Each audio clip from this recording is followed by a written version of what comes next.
일본 불매운동으로 인해서 가장 큰 타격을 받은 대마도가 근근히 이어오던 한국 관광객이 끊어졌습니다. 그야말로 제로가 된 상태인데 불매운동 이후에도 한국 관광객은 근근히 방문하긴 했었다고 합니다. 그러나 코로나 이후 일본은 한국을 막아버렸고 대마도는 가장 큰 피해를 본 일본의 소도시가 되었습니다. 대마도시청 문화교류자연공생과 해아미 히로후미 과장은 한국인 관광객이 대마도 경제에 크게 기여했는데 한일 관계 악화로 관광산업이 공경에 처했다고 말했습니다. 2017년엔 한국 관광객 35만 6천 명이 대마도를 찾아 900억 원가량 경제효과가 발생했고 2018년에는 그보다 더 많은 관광객이 찾아와 경제효과는 더 컸을 것으로 추산한다고 말했습니다. 900억 원이면 생각보다 굉장히 큰 수치임을 알 수 있습니다. 대마도 인구가 3만 명임을 감안했을 때 그냥 단순하게만 계산하더라도 1인당 연간 300만 원을 한국에서 지원한 셈입니다. 만약 4인 가족이라면 연간 1200만 원씩 한국에서 대마도 인구를 먹여 살린 게 아니냐는 이야기도 나오고 있는 것이죠. 불과 2년 전만 해도 한국인들이 대마도에서 쓰레기를 발생시키고 매너가 없다는 등 한국인들을 거부하는 식당이 상당히 많았지만 현재는 한국인 관광객은 말 그대로 제로. 식당들은 빚을 내어 식당을 차렸지만 원금은커녕 이자를 낼 돈도 없는 것이 대마도의 현실인 것입니다. 특히 정기적으로 대마도에서는 극우 세력 등이 혐한 시위도 행했기 때문에 국내에서 대마도를 가는 것에 대해서 여러 의견이 많았는데 막상 불매운동 및 코로나로 인해 관광객이 감소하자 크게 당황하는 모습이 이어집니다. 대마도 항구에서 내리면 한국인들이 꼭 가본다는 히타카스 항구 인근의 빵집은 이미 폐업한 것으로 보이고 한국인이 줄 서서 먹던 인기 라멘집은 손님이 한 사람도 없을 정도로 한국 관광객이 증발했습니다. 라멘집 점주인 마에다 씨는 이미 작년 9월경에 90% 이상 손님이 급감했고 현재는 완전히 제로라고 전합니다. 특히 대마도는 한국에서 배편으로 저렴하게 갈 수 있어서 일본인조차도 교통비가 너무 비싸 갈 수도 없고 막상 여행 가더라도 다른 지역에 비해서 할 것이 많이 없는 곳으로 온전히 한국인에게만 기대고 있는 특수한 지역이기 때문에 더욱더 피해가 막심한 것으로 풀이되고 있습니다. 일각에서는 한국이 소위 산소호흡기를 달아주거나 완전 회상하게 해준 일본의 소도시들이 상당히 많다고 이야기하고 있습니다. 일본에서 여행 가이드로 일하고 있는 한국인들은 동일본 대지진 이후에 지방관광업은 사실상 폐업으로 가는 곳이 많았는데 갑자기 한국의 저가항공과 관광상품이 대거 개발되었고 이것이 마침 일본의 관광 드라이브 정책과 아주 잘 맞아떨어져서 일본 지방관광의 르네상스였다고 지난 5년여를 회상하고 있습니다. 그 와중에 한국인들도 피해를 봤다는 소식도 들려옵니다. 일부 한인들은 일본 본토보다 저렴한 대마도의 부동산 혹은 렌터카 산업에 투자한 곳으로 전해집니다. 대마도에서 20년 넘게 낚시 민박을 운영했던 한국인 A씨는 수출 규제 이후 1차로 90%의 손님이 감소하는 충격이 온 데다가 코로나로 인해서 20년간의 사업이 사실상 끝이 난 것 같다는 이야기를 전하고 있습니다. 대마도는 한국에서 건너온 많은 낚시꾼들로 한때는 자리가 없을 정도로 상황을 이루며 영업해왔습니다. 그들의 고성 방가로 지역 주민은 항의하기도 하고 발생시킨 쓰레기로 한국인이 안 왔으면 좋겠다고 말하기도 했습니다. 물론 여행객으로서 꼭 지켜야 할 매너들이지만 이제는 그마저 그리운 왕년의 대마도 관광객이 된 것입니다. 실제 대마도는 올해 대마도 해변에 쓰레기 치우는 행사도 취소했습니다. 관광객이 없기 때문에 치울 필요도 없다는 겁니다. 한편 이러한 모습은 대마도가 과거의 어업으로 돌아가게 되는 상황을 연출하고 있다고 전해집니다. 원래 대마도는 어업을 주를 이루어 주 소득원이었는데 몇 년 사이에 관광업이 주력이 됐습니다. 한국인의 물밀듯한 방문은 대마도 사람들이 더 이상 배를 타지 않아도 될 정도로 호황을 이뤘다는 말이 되는 것입니다. 어선술이나 연료비 등 막대한 운영비가 들어가는 어업 대비 한국인 대상의 민박이나 식당은 그저 차려놓기만 하면 손님들이 와서 돈을 내주는 비즈니스이기에 어업 대비 초반의 작은 투자금으로 고수익을 연중 낼 수 있는 알짜 사업이었고 특히 한국보다 남쪽에 위치해 연중 크게 비수기도 없던 대마도였기에 이런 상황은 더 뼈아픈 것으로 전해집니다. 그러나 이제 다시 그들은 한 구석에 치워놨던 그물을 들고 바다로 나가야 되는 상황에 기가 막힌 것입니다. 불과 2년 전에는 자신들이 바다로 나가 다시 어획하는 고된 일상으로 돌아갈지는 상상도 못했던 것이죠. 대마도에 거주하는 일본인들은 아베 정권에 대해 불만이 매우 큰 상태입니다. 수출 규제를 자행한 장본인으로서 자신들의 삶을 책임져 주지도 않으면서 대마도를 말 그대로 침몰시켰기 때문입니다. 아베 총리는 대마도의 일본인들을 어떻게든 넘치게 해서 관광을 활성화시키겠다고 호언장담했습니다만 100만원 넘는 교통비를 지불하고 대마도에 올 일본인은 실제 거의 없었고 정부는 대출을 받으라고 종용했습니다. 그러나 한때 한국인을 거부했던 일부 대마도 상인들은 과연 지금도 같은 행동을 할 수 있을지 궁금해지는 대목입니다. 트래블 튜브 여기서 마치겠습니다. 감사합니다. 프랑스에서는 의료기관 전문가들이 아프리카에서 코로나19 백신을 테스트해보자고 제안했다가 여론의 문매를 맞았다. 장폴 미라파리 코칭병원 집중치료실장은 지난 4일 뉴스방송 채널인 LCI 토론 프로그램에서 아프리카에서 성매매 여성을 대상으로 에이즈 시약 연구를 한 사례가 있다면서 마스크, 의약품, 집중치료실이 없는 아프리카에서 코로나19 백신 연구를 해보자. 그들은 스스로를 보호할 수도 없지 않느냐고 했다. 그의 말에 카밀 로히트 프랑스 국립보건연구소장도 맞장구를 쳤다. 하지만 두 사람의 발언은 아프리카계 유럽인들의 분노를 일으키는 등 논란을 불렀다. 인체 임상 실험을 하려면 피실험자의 동의를 얻어야만 한다. 심각한 부작용을 초래할 수 있어 개발부터 임상시험까지 수년이 걸린다. 지난해 나온 에볼라 백신은 개발하는데 42년이 걸렸다. 그런데도 선뜻 아프리카를 위험한 실험의 무대로 쓰자고 한 것이다. 잉글랜드 프로축구 첼시에서 뛰었던 코트디바르 출신 디디에 드로그바는 3일 트위터에 아프리카는 실험실이 아니다. 아프리카 사람들을 기니픽으로 보지 말라고 썼고, 이스탄불 바샥샤히르에 뛰는 세네갈계 프랑스인 덴바파는 백인들이 다른 인종보다 우월하다고 생각하는 서구에 온 걸 환영한다고 비꼬았다. 여론이 거세지자 미라 실장은 허핑턴 포스트에 인종차별의 의도는 없었다면서도 인간 면역 결핍 바이러스 양성 환자가 많은 아프리카는 전염병 위험이 더 크지만 의료적 시도는 다른 곳보다 적게 시도되고 있지 않느냐고 변명했다. 세계 곳곳에서는 중국을 포함한 아시아인을 혐오하는 아시아 포비아도 만연하고 있다. 도널드 트럼프 미국 대통령은 한때 코로나19를 중국 바이러스라고 지칭했는데 이 역시 아시아 포피아를 부추기고 있다.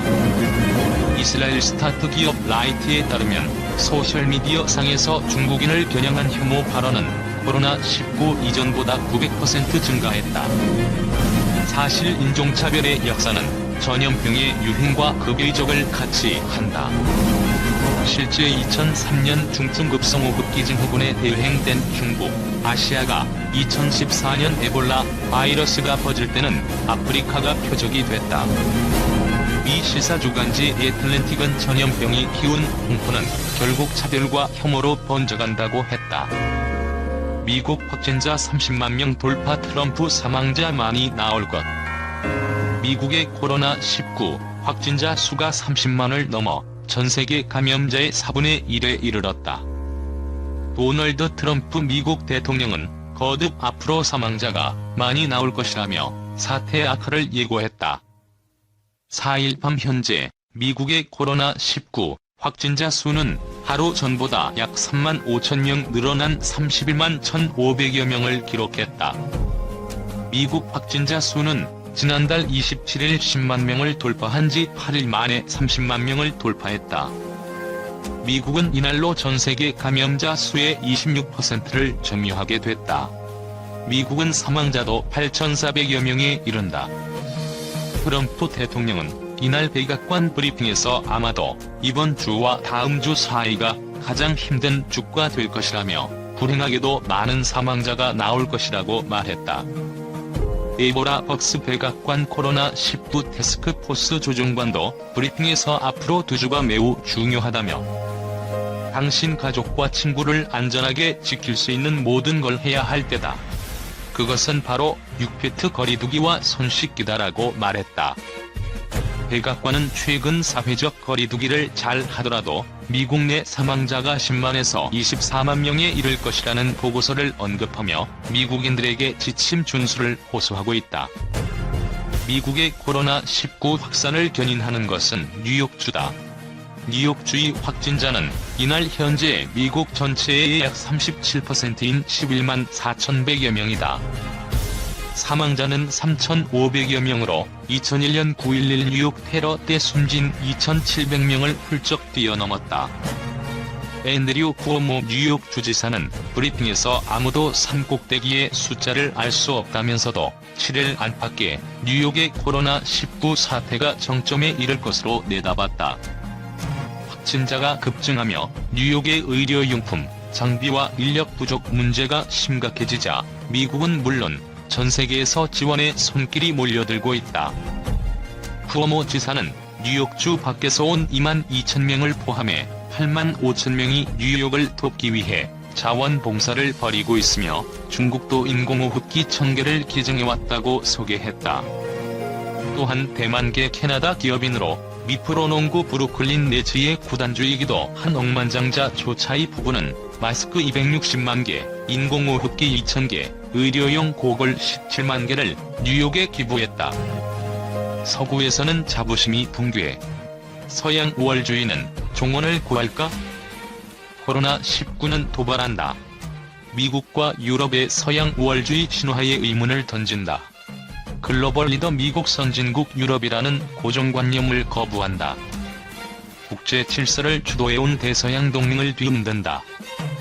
19세기 식민주의, 20세기 1, 2차 세계대전을 거쳐 소련 해체와 냉전 종식, 그리고 미국 독주까지 200년 긴 세월 세계를 호령했던 서양 헤게모니를 위협한다. 비행기 단바이러스에 맥없이 농락당하는 자신들의 실자와 추락에 서구는 당황하고 있다. 요즘 미국, 영국, 프랑스 언론은 코로나 이후에 닥칠 동서양의 권력 이동에 촉각을 세운다. 미국 외교 전문지 포린 폴리시는 코로나 팬데믹이 세계를 영원히 바꿀 것이라고 한다. 이어 팬데믹이 삶을 피폐하게 만들고 시장을 붕괴시키고 정부의 무능을 노출한 것처럼 국제사회의 정치적 경제적 파워의 결정적 변화를 불러올 게 분명하다고 진단한다. 영국 가디언은 서양이란 브랜드의 아우라가 바랬다. 코로나는 서양에서 동양으로 힘과 영향력을 급속히 전환시킬 것이라고 분석한다.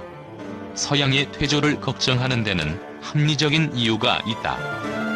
첫째, 위대한 미국이 초라해졌다. 보이지 않는 적과의 전쟁에서 트럼프 대통령의 자만과 오판이 완벽한 실패를 자초했다.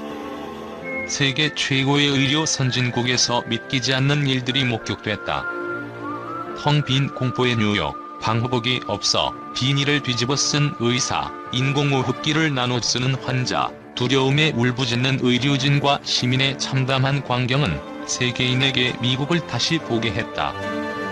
사망자가 24만 명에 이를 수 있다는 암울한 전망이 허망한 죽음의 땅이란 극단적 표현도 등장했다. 투키디데스의 함정으로 유명한 그레이엄 앨리슨 하버드대 교수는 미국을 세계의 입법자, 경찰, 재판관 노릇을 하는 자비로운 패권국이라고 한 적이 있다. 그런 미국의 리더십은 실종됐다. 코로나 사태에도 나만 살자식 미국 우선주의는 공조와 협력을 기대했던 우방들을 실망시켰다. 통 크게 간다며 2조 2천억 달러를 경기 부양에 쏟겠다고 했지만 제2차 대공황의 우려만 요란해진다. 가디언에선 나르시시즘에 빠진 트럼프, 그가 더는 세계의 지도자가 아니라는 점이 작은 위안이라고 고집었다. 둘째, 명색이 G7 선진국인 독일, 영국, 프랑스, 이탈리아의 허상이 드러났다. 전염병으로 하루에 몇백 명씩 대죽음이 이어지는 나라들이 사회주의적 복지의 모델이었다는 사실에 자신들조차 놀랐다. 요람에서 무덤까지를 자랑하던 영국, 유럽의 경제 기관차로 불리는 독일, 삶의 기쁨을 누린다는 프랑스, 달콤한 인생을 노래하는 이탈리아, 15세기 대항해 시대를 열었던 스페인은 과거의 영광에 그저 머물러 있었던 것인가. 하나의 유럽을 꿈꾸는 유럽 공동체 정신마저 사라졌다. 유럽연합 회원국들은 바이러스의 공격이 본격화되자 서로의 국경을 닫고 이웃 나라의 의료품 지원을 막아버렸다. 세계를 지도할 선진국이라고 부르기도 민망하다. 대서양 동맹도 사실상 와해됐다.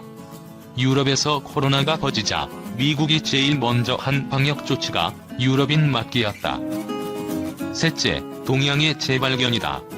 한국, 중국, 싱가포르, 대만이 봉쇄, 사회적 거리두기, 신속한 진단 같은 대응으로 확산의 고삐를 잡은 방역 모델에 서양은 주목했다. 개인보다 사회와 국가를 앞세우는 동양적 가치, 위계와 유대를 중시하는 유교 문화의 장점을 새로 평가했다. 뉴욕타임스 칼럼니스트 토머스 프리드먼은 아시아의 강한 유대 사회와 미국, 이탈리아 같은 느슨한 사회를 비교했다. 그리고 개인 자유보다 규율을 앞세우는 문화가 위기 때 사회 결속을 강화한다고 했다. 동양적 가치가 코로나 이후 뉴노멀이 될 수 있다는 뜻이다. 넷째, 경제적으로 서구에 대한 동양의 종속 시대는 지나갔다. 서양 우월주의의 원천은 압도적인 부와 힘이었다. 서양은 경제력과 무력을 바탕으로 시장 경제, 민주주의 등 서구적 가치와 제도를 동양에 이식하려 했다. 국제통화기금에 따르면 2019년 현재 명목 국내 총생산에서는 달러 기준으로 세계 1위는 미국이지만 2위 중국, 3위 일본, 12위 한국을 합치면 비슷하다. 실제 국민들의 구매력을 평가하는 기준의 GDP로는 중국이 미국을 따돌렸다. 세상이 변해가고 있다. 세계의 공장 중국이 재채기를 하면 지구촌이 독감을 앓는다. 서양 우월주의는 종언을 구할까? 서양의 학자, 관료, 언론은 코로나 재앙을 스페인 독감, 1, 2차 세계대전, 대공황, 금융위기 등 세계적 대격변에 비견하며 자성과 각성을 촉구한다. 그저 변에는 통치와 지배의 기득권을 내주지 않으려는 강자의 본능과 절박함도 깔려있다. 우리가 방역 모범국이라고 우쭐대는 동안 중국의 동양과 미국의 서양 사이에 헤게모니 쟁탈을 위한 문명의 충돌이 시작됐다. 이 격동의 시간을 우리는 어떻게 준비해야 하는가?